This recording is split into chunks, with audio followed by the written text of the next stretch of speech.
Masih bersama saya Budiman Tanurjo di Satu Meja The Forum. Anda bisa mengikuti topik serupa di kompas.id dengan cara memindai barcode yang ada di layar kaca Anda. Saya kembali kepada Bung Philip Vermonte. Bung Philips, jadi prediksi 2021 ya, apakah kemudian dinamika politik yang menyertai di 2020 bakal terjadi kalau menurut bacaan politik atau terawangan politik Anda?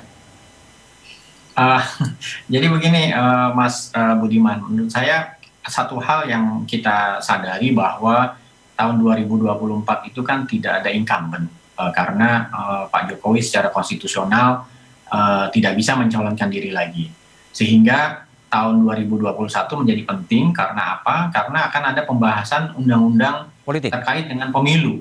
Sehingga di situ mungkin akan ada perdebatan-perdebatan yang sangat keras dari partai-partai politik atau orang-orang yang punya aspirasi misalnya ingin mencalonkan diri tahun 2024. Sehingga perdebatan-perdebatan mengenai aturan-aturan pemilu yang akan dipakai tahun 2024 itu memang dijadwalkan akan dibahas di 2021. Dan itu menjadi penting juga gitu, aspirasi masyarakat sipil itu penting untuk didengar, aspirasi masyarakat politik tentu saja juga harus didengar gitu, dan agar kita menghasilkan dan melanjutkan demokrasi kita tahun 2024.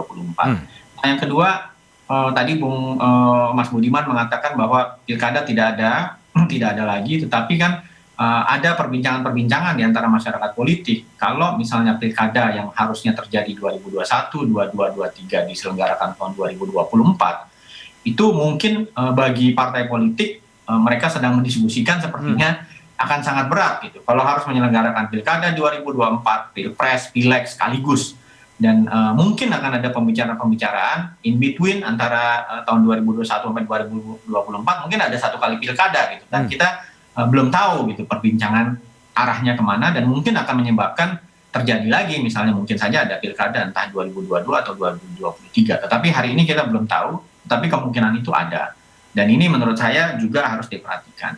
Yang ketiga, mungkin situasi global kita, situasi geopolitik juga penting untuk kita kita amati gitu ya. Kita tahu Amerika Serikat ada presiden baru nanti tanggal 20 Januari, Joe Biden, tetapi dari sisi perseteruan antara Amerika dengan Cina tampaknya juga tidak akan terlalu menurun, karena isu mengenai Cina di Amerika itu isu yang bipartisan gitu.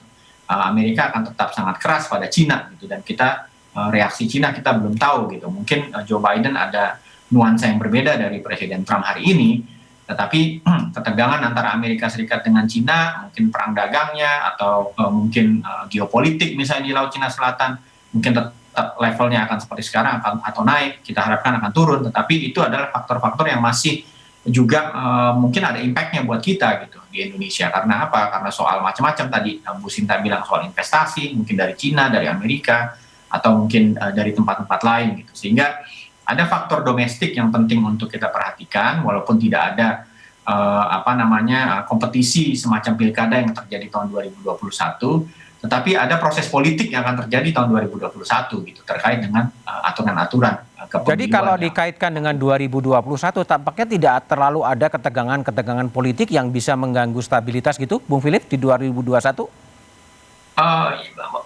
Mudah-mudahan nggak ada gitu ya, tetapi mungkin datangnya dari bukan masyarakat politik formal gitu, mungkin nggak di DPR atau tidak di istana misalnya, tapi kita tahu hari ini keributan politik kita terjadi di luar parlemen gitu ya, misalnya apa yang sedang terjadi sekarang, politik yang kembali ke jalan gitu ya, demonstrasi di jalan, unjuk rasa di jalan, dan jadi berkomplikasi dengan COVID-19 gitu, dan kalau ini tetap berlanjut sampai tahun 2021 tentu agak buruk gitu buat kita gitu, dari sisi kesehatan bahkan dari sisi politik, kalau politik dilarikannya ke jalan lagi gitu, ke aktor-aktor non formal gitu. Dan tapi koalisi pemerintahan akan tetap solid di 2021 kira-kira meskipun ada pembahasan undang-undang politik ya? Saya rasa kalau 2021 masih memang ada kecenderungan umum di seluruh dunia ya, di mana terjadi pemberlakuan konstitusional masa jabatan presiden, misalnya yang 2 periode gitu ya, dan pada periode kedua biasanya masa efektif dari presiden yang sedang menjalani periode kedua mungkin hanya 3 tahun misalnya. 3 tahun. ya 3 tahun mungkin. Setelah itu partai-partai sudah akan berkonsentrasi pada pemilihan berikutnya gitu. Nah yang dikhawatirkan kan loyalitas akan hilang, shift dari presiden ke partainya masing-masing lagi gitu. Tetapi mengingat 2021 ini baru tahun jalan mau ke tahun ketiga, saya rasa justru peluang besar dari Presiden Jokowi untuk justru semakin mempercepat dan menjalankan program-program terutama menyelesaikan COVID-19 dan juga pemulihan ekonomi, mungkin justru peluang emasnya ada di tahun 2021 gitu. Karena kita baru saja selesai proses pilkada dan juga mudah-mudahan dengan vaksin dan lain-lain yang akan terdistribusi tahun 2021 ada situasi yang lebih kondusif gitu dari Presiden Jokowi untuk bisa menjalankan program-programnya dan menghasilkan legacy nanti yang akan dinikmati oleh seluruh warga Indonesia. Bung Philip, ada satu pertanyaan juga, ini isu liar yang kemudian bergerak di berbagai media, kemungkinan amandemen konstitusi yang mengamandir soal masa jabatan presiden menjadi 8 tahun di periode kedua atau menjadi 3 kali. Itu terbuka kemungkinan diwacanakan di 2021? Karena ada pembahasan tentang undang-undang kepemiluan dan kepartaian dan lain-lain, dari sisi probabilitas mungkin saja gitu. Tetapi apakah itu sesuatu yang dibutuhkan oleh Indonesia? Menurut saya dia akan menjadi perdebatan yang lebih keras. Karena apa? Karena berarti itu akan perlu mengamandemen konstitusi. Sementara kita tahu kalau peluang konstitusi di amandemen dibuka akan banyak sekali masuk soal-soal lain yang mungkin justru menambah kegaduhan gitu dan justru menambah kompleksitas politik kita gitu.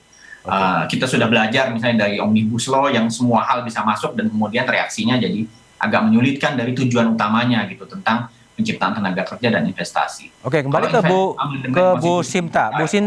Jadi kalau analisisnya Mas Philip kan relatifly kemudian politiknya menjadi lebih stabil ya meskipun ada gejolak pembahasan undang-undang soal pemilu. Apa sih yang menjadi kekhawatiran dari dunia usaha di 2021 yang betul-betul harus diperhatikan oleh pemerintah sebetulnya? Ya, jelas nomor 1 pengendalian COVID-nya sendiri. Itu udah nggak usah dijelaskan ya, jelas itu kalau nggak ada pengendalian di 2021 yang lainnya akan pastinya akan sangat berdampak. COVID terus? Kedua jelas stabilitas politik. Jadi stabilitas politik disampaikan oleh Mas Philip memang kelihatannya lebih stabil karena tidak ada pilkada dan lain-lain. Tapi ini harus benar-benar terrefleksi. Karena bagaimanapun juga kalau politik ke jalan, demonstrasi itu semua pasti ada impact-nya kepada investor. Jadi stabilitas politik juga sangat penting.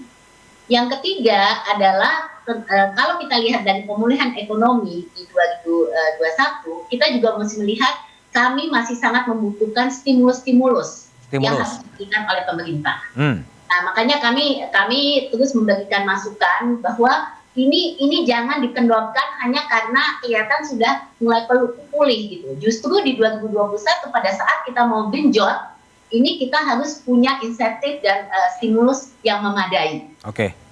Dan yang keempat, mungkin yang penting adalah pekerjaan-pekerjaan rumah kita tadi. Ya, jadi kita ini kan Indonesia pada akhirnya kalau kita tadi mau menarik investasi segala macam itu kan hubungannya dengan daya saing dan competitiveness daripada Indonesia sendiri. Nah, ini banyak sekali pekerjaan rumah yang harus diselesaikan. Kita ada high cost ekonomi, kita ada beban daripada kos-kos dasar yang mungkin tidak kompetitif dibandingkan negara lain. Ini semua harus kita perhatikan karena pada akhirnya semua negara itu akan melakukan yang sama. Pada proses pemulihan mereka mau menarik sebanyak-banyaknya juga investasi. Jadi ini kita semua harus menjadi perhatian bahwa bagaimana Indonesia bisa terus berdaya saing dan berkompetitif.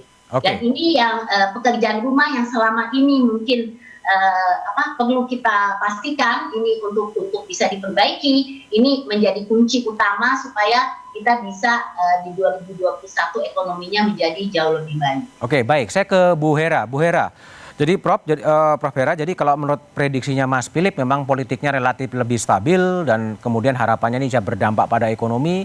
Kalau Bu Hera melihat di 2019 sebenarnya apa sih yang perlu dibenahi oleh di 2020 terjadi banyak kedodoran, 2021 apa yang perlu dibenahi oleh pemerintah, Bu Hera? Bahwa persoalan itu tidak bisa diselesaikan sendiri. Jadi kan kita punya yang namanya pentahelix, Hmm. bahwa ada selalu kolaborasi antara pemerintah, sektor bisnis, akademisi, publik, dan media tadi. Nah, kita melihat bahwa sebenarnya komunikasi publik itu akuilah bahwa memang buruk sekali. Komunikasi risiko pun demikian. Oke. Jadi bagaimana ada apa ya? Ada penyangkalan terhadap rekomendasi dari sisi ilmuwan, gitu.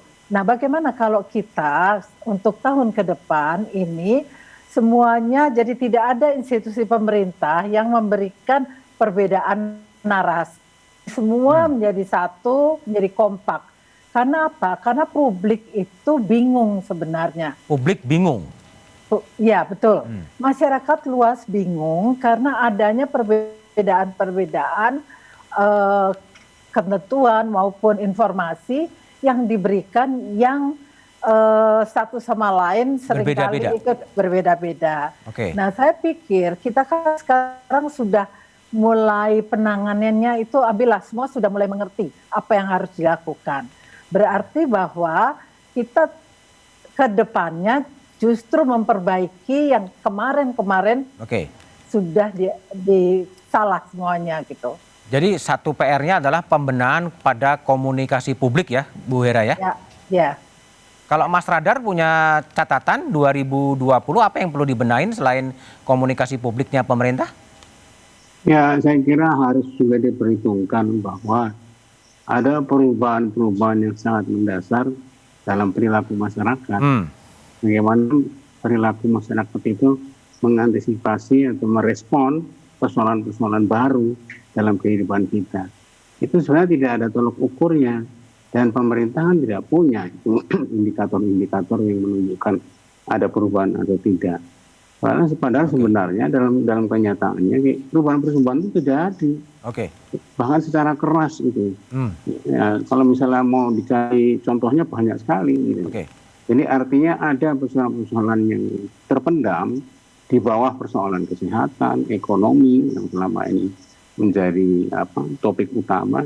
Di baliknya itu ada persoalan-persoalan yang sebenarnya sangat besar dan mendasar mengenai bagaimana kita itu memahami dengan baik kenyataan hidup kita saat ini. Bung Radar, jadi kalau Bung Radar lihat dari sisi perubahan perilaku masyarakat, pandemi ini kan banyak mengubah sisi masyarakat, baik itu yang positif maupun yang negatif. Tapi ulasan Mas Radar setelah jeda berikut ini.